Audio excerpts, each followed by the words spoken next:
Welcome to a new edition of the Neon Jazz interview series with Adrian Younge and Ali Shaheed Muhammadand of the 2020 Jazz is Dead project. They will release albums throughout 2020, partnering up with jazz icons Roy Ayers, Gary Bartz, Brian Jackson, and many others. The Preview Compilation came out on March 13th, 2020, during the beginnings of the jazz and world shutdown due to the coronavirus quarantine. This is an important and unique project. We talk about this, how healthy jazz is, and the new COVID-19 world we all live in. Enjoy. Oh, my time zone's down. I know we're all a little bit foggy, but hey, gentlemen, thank you for taking a minute out for Neon Jazz Day to talk about this Jazz is Dead project. I appreciate it. Absolutely. Welcome. So, I've loved jazz my whole life. I've probably been listening to jazz pretty seriously for over 25 years. I've been doing this show now for almost 10. I've interviewed hundreds of musicians, and I can't imagine a term that's any more false or opposite of the world of jazz than there to be this iconic saying of jazz is dead. I just have never understood it. It never makes sense to me. And I want to know from you, before we talk about this project, why do you think this term has endured and become kind of a staple, so to speak, in a pop culture way for jazz? To me, it's analogous to hip hop in many ways. Yeah, jazz culture to me just totally mirrors hip hop. And many people have said hip hop is dead. Many people have said every genre is dead. So it's more so, what does it mean when you say something is dead? And you kind of go behind what it actually means to really understand the stimulus. And the stimulus is that there are people out there that are devout worshipers of all cultures, and jazz is one of them. And when you say something is dead to those people, it galvanizes all of the people that love the genre to come together and think about things, Whenever you say jazz is dead, it makes people stop and think. And then when you say jazz is dead, and they see the person who says jazz is dead, and then they're looking at what the person is doing that is actually saying jazz is dead, they really understand the meaning behind it. They really understand why jazz is dead is the stimulus that we use to literally say that it's time to continue those conversations. So, without any further ado, let's talk about this project. When I got it and I popped it into my CD chamber, I expected to hear something different. But what I heard was something that I think is going to really benefit the name of this album very well. And I think the one thing that's really interesting about jazz is it's evolved and gone into this modern era that we're in right now is that we're taking all these different elements of the worlds of music and making it into a newer breed, a stronger breed of jazz. So with that in mind, just talk to me a little bit about this project, how it came about, and how you feel about it. Okay. So this project basically came about with Andrew Lahero, who's not only our manager, but he's a concert promoter. And myself, Ali Shaheed, Andrew Lahero, and our other partner, Anna Block, came together to form this media venture where we're going to have these really cool concerts. We're going to have a record label. We're going to have multimedia content coming out.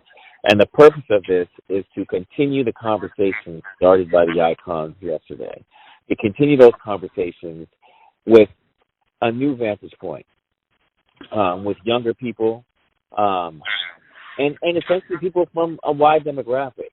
And what really kind of motivated us was, when you hear about a jazz festival or you hear jazz radio, hear something about like a jazz radio station, the first thing that comes to mind is the notion of smooth jazz and soft jazz, right? And that's not even really what all the festivals and the radio is about, but it's the first thing that comes to mind because there has been a loss. There's been just a cultural loss as far as jazz is concerned, as far as the mainstream media views jazz. And we kind of came together to change that negative perspective, so people could actually really see the truth behind what is going on with jazz, what went on with jazz. And so that being said, brought all these artists together to do concerts.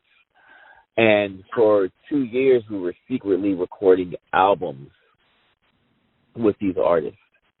And a month ago, we pretty much announced that, hey, all those cats that you came to see, all those cats that you flew in from around the world to see, we actually recorded new music with them. And our first release is this compilation, Jazz is Dead 001, which is one song from each of the albums that we recorded in the last 2 years.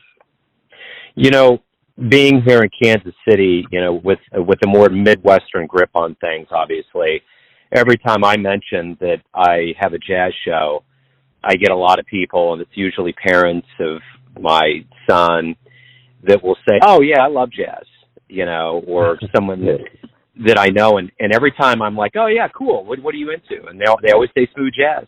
It's just like you said. Yeah. I never really thought about it that much, but when I hear jazz, I'm thinking all the way up and down the line, from Mingus to Monk to modern cats and all of that. But they're thinking smooth jazz. That's it. Yeah. So I have a question for you. Yeah. You said that you listen to the project and that the name serves it. What did you mean by that? That I said what now? You said in listening to the project that the name serves the project. So what did you mean by that? Oh, I think that the name of it will make people say, "What's this?" I think it makes people, like in that first answer you gave me, say, "You know what? Let me just get rid of this myth. Let me get rid of this notion that's not true." And I think by the virtue, because when I saw the title, I thought, I really want to hear this. I want to see what this is. And I had no idea what was going into it. So I think in an ironic twist, it's a way of saying, all right, go ahead. We're daring you. Go ahead and see what this is. And when you get in there and you start listening to it, it just opens up a lot of doors. And I think it's a really good way of getting people to open up that door to this project. That's exactly what we wanted to have happen. Yeah. So my next question to you, and I ask this in a variety of ways to a lot of musicians, prior to obviously all of the differences that our lives have taken on and that music is stopped right now, but prior to all of that, how is jazz doing in 2020 in America? I think that, it depends on how you're really framing jazz. If you're framing it from the traditional aspect of it, then it seems to be somewhat quiet. If you're framing it from where we are right now in 2020, encompassing it of the Robert Glaspers and the Kamasi Washingtons and so on and so forth, then it is vibrant. It is diverse. It is an extension now that embodies what hip-hop has done for society on a whole, which extends outside of America. And what that means is that you still have a lot of amazing Black people who unfortunately doesn't have the full liberties that other American citizens have. We still suffer in ways where you will have a very popular NFL player go to their knee to represent the injustices. You have women who still are struggling for equality, so all of these things are a part of the music, and it's still the freedom fight. It's just done in the art form of music. And if you really pay attention to, what's going on out here, you're going to see that. And that's how it still is very much connected to the spirit of the jazz legends of the 50s, the 60s, the 70s. Let me follow that up with the new world that we live in right now, and the music, so to speak, has been silenced because of what's going on, and we're not sure when that's going to happen again for live music. But my question to you is this: what do you hope happens to the collective that comes out to watch live music after we leave quarantine and get back out into the world? What do you hope happens to the appreciation of not only jazz but the live music? Well, it's interesting, because if you would have asked this kind of question a month ago, as far as anything relating to people coming out to see live music, it's the one thing that I would say, hey, you know what? Live music is always going to thrive. It has never not necessarily thrive, But it's interesting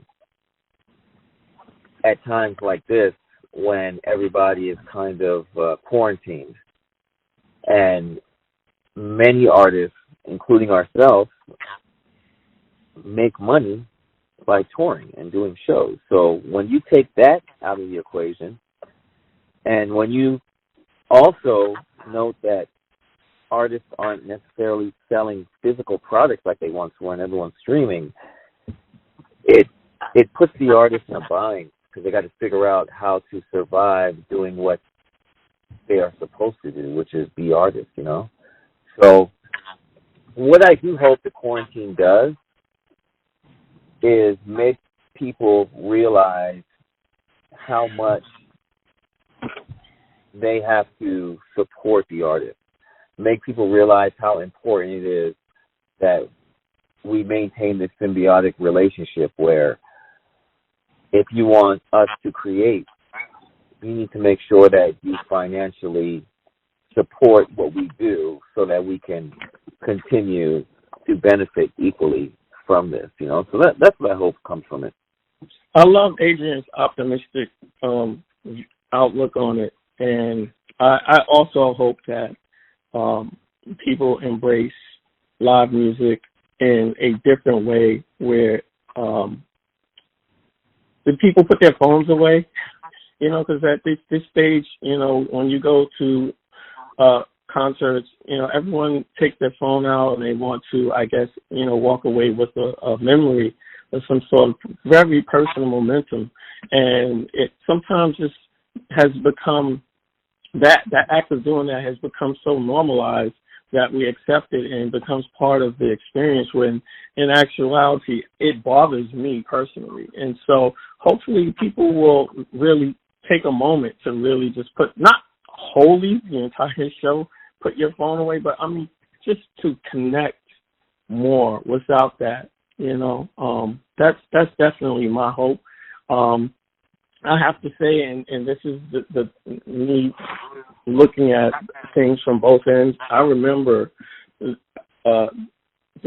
spirit of New York City after 9/11, and I remember the tone of the country of how, people were going to be more together as Americans, and this new breed of patriotism had come forward.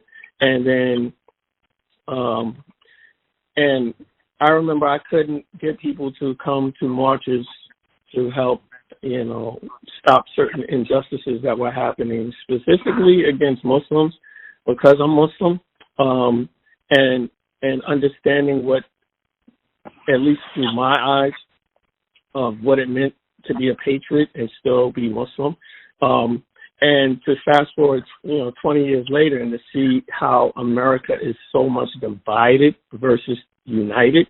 And so I definitely hope that when it comes to live performances, that, and for any artist of any genre, that people definitely come and support. But the way we're feeling now, where we're all collectively understanding the responsibility that we have to save each other's lives by simply quarantining ourselves, it's such a the way it's happening.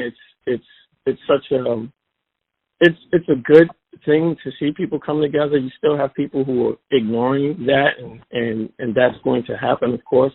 But hopefully, and again, I don't want to sound so dark about things, is that 20 years past this point where we are now, that we really understand how valuable we are to each other, as humans, and how valuable and important our role is to this earth. And the one thing that I am certain of we're going to get from this is that with all these artists forced to be inside, that we're going to get a lot of great music, a lot of good albums, a lot of good recordings that I think we would be excited to go see live. Man, that's a great answer. Gentlemen, thank you for opening up about this project and about our world, and hopefully it was a little bit of an oasis away from everything for a minute, and I hope everything calms down and you're part of the world, and stay safe out there. Thank you. You too. I want you to stay safe as well, and to your listeners as well. Thank you so much. Thanks for listening and tuning in to another Neon Jazz interview, where we give you a bit of insight into the finest players and producers in Los Angeles, New York City, Kansas City, and spots all over the world, giving fans all that jazz. And thanks to Adrian and Ali for their time, stories, and dedication to jazz. If you want to hear more interviews, go to Famous Interviews with Joe Domino on the iTunes Store. Visit neonjazz at youtube.com, and for everything Neon Jazz all the time, go to the neonjazz.blogspot.com. Until next time, enjoy the jazz, my friends.